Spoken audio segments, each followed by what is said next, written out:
Quando uma carta de correção de CTE pode ser usada? Se você emitiu um CTE e percebeu que o mesmo continha erros, a carta de correção eletrônica pode salvar o seu trabalho.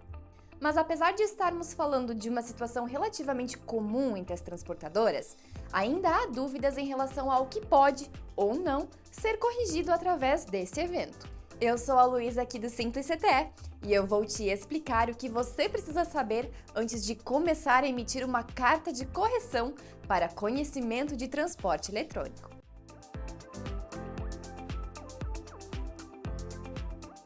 Luísa, antes de mais nada, eu posso alterar um CTE emitido? É preciso ficar atento caso você precise alterar um conhecimento eletrônico de transporte que já foi emitido. Isto porque assim que o CTE apresentar o status de autorizado pela Cefaz, este não poderá mais sofrer alterações e qualquer modificação no seu conteúdo invalidará a sua assinatura digital. Vamos deixar aqui em cima um vídeo específico sobre esse assunto. Mas então, como corrigir um CTE emitido com erros? Dependendo do prazo disponível e do erro encontrado, a solução é emitir uma carta de correção de CTE. Mas também há casos em que, ao invés de emitir uma carta de correção, você deve emitir um CTE substituto ou um CTE complementar, por exemplo, demandando a compreensão de caso a caso.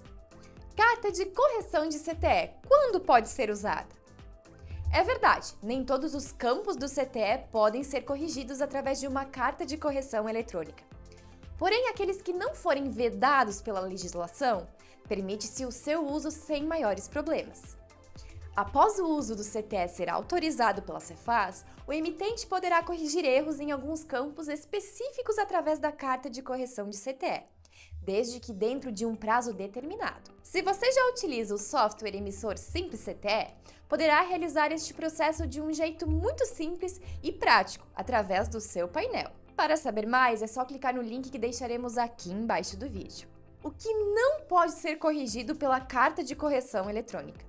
Conforme o disposto no Portal do Conhecimento de Transporte Eletrônico, a carta de correção de CTE não poderá ser utilizada para sanar os seguintes erros: variáveis que determinam o valor do imposto, tais como base de cálculo, alíquota, diferença de preço, quantidade e valor da prestação. Correção de dados cadastrais que implique na mudança do emitente, do tomador, do remetente ou do destinatário. Data de emissão ou data de saída. O que pode ser corrigido pela carta de correção? Só é possível emitir uma carta de correção para um CTE com status de autorizado. Ou seja, se você solicitou o cancelamento de um CTE, não será possível emitir uma carta de correção para este. Segundo as regras da Cefaz, a carta de correção pode ser emitida para corrigir campos básicos do conhecimento de transporte, tais como informações da carga transportada, como peso, valor e unidades, cidade de destino, campo de observação. Vale ressaltar que o CTE com carta de correção não pode ser cancelado. Vamos ver agora as regras para emissão da carta de correção para o conhecimento de transporte eletrônico? Desde 1º de junho de 2014, a carta de correção de CTE em papel não é mais aceita. Por isso, deve ser transmitida via internet. Veja outros critérios que devem ser obedecidos.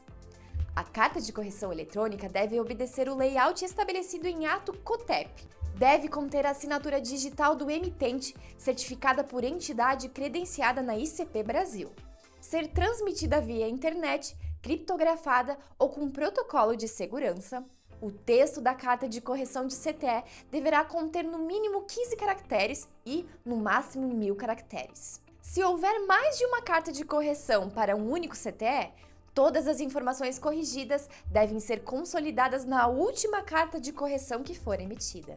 Um conhecimento de transporte pode ter até 20 cartas de correção. Entretanto, a última carta de correção deve conter a consolidação de todas as alterações realizadas através das cartas de correções anteriores. Qual o prazo para emitir uma carta de correção para CTE? A carta de correção para CTE poderá ser transmitida em até 30 dias, 720 horas, a contar da sua autorização de uso pela Cefaz. Após ser transmitida, você poderá checar a validade do evento através de consulta no site da Receita. Basta inserir a chave de acesso do CTE na guia de consultas. A mercadoria pode trafegar sem a carta de correção? Essa é outra dúvida comum, pois em alguns casos, o erro na emissão do CTE só é percebido depois que o veículo sai da empresa. Como hoje em dia todo o processo se tornou digital, já não existe mais a obrigatoriedade da carta de correção acompanhar o conhecimento de transporte durante a viagem. Tal como o CTE, a carta de correção existe apenas de forma digital e não no papel, como você viu anteriormente. O DACT, que acompanha a carga, é apenas um impresso que funciona como uma representação gráfica do CTE. Dessa forma, em caso de fiscalização durante a viagem, o agente fará a consulta do CTE através da chave de 44 dígitos. Nesse momento, a existência de correções por meio de uma carta de correção também será visualizado automaticamente, sem que precise um papel para isso. E aí, curtiu? Inscreva-se em nosso canal e esteja sempre atualizado com as novidades do setor. Até breve!